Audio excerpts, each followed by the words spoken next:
Assalamu alaikum. Good morning, everyone. Wow. এই স্পিডটাই খুব ভালো লাগে আর এই স্পিডটাই সর্বক্ষেত্রে মানুষকে সর্বোচ্চ জায়গায় পৌঁছে দেয়।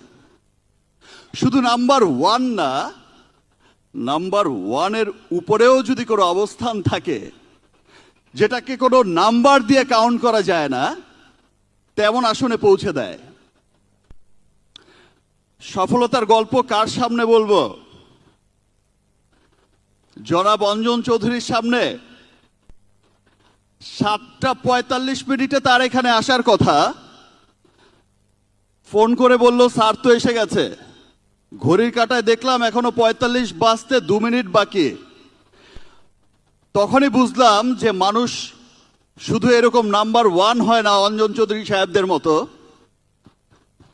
মানুষ আসলে এই মানুষরাই সফল হয়।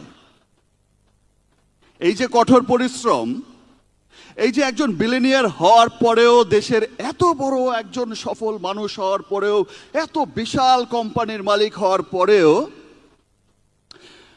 5 মিনিট লেট করতেই পারতেন, কিন্তু 2 মিনিট আগেই এসেছেন। এই স্পিডটাই মানুষকে নাম্বার ওয়ান করে।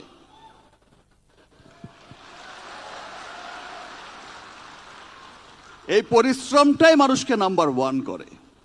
আর আমি সবসময় একটা কথা বিশ্বাস করি যে ধারাবাহিকতা।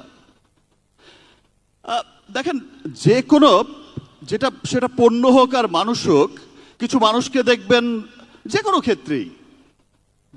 ক্ষেত্রেই যে ধূপ করে জ্বলে ওঠে। ধূপ করে জ্বলে উঠলো, মনে হলো যে খুব আলোকিত করে গেছে, একটু পরেই দেখা গেল যে নিভে গেছে। সেটাকে আমি আসলে কোনো নাম্বারে কাউন্ট করি না।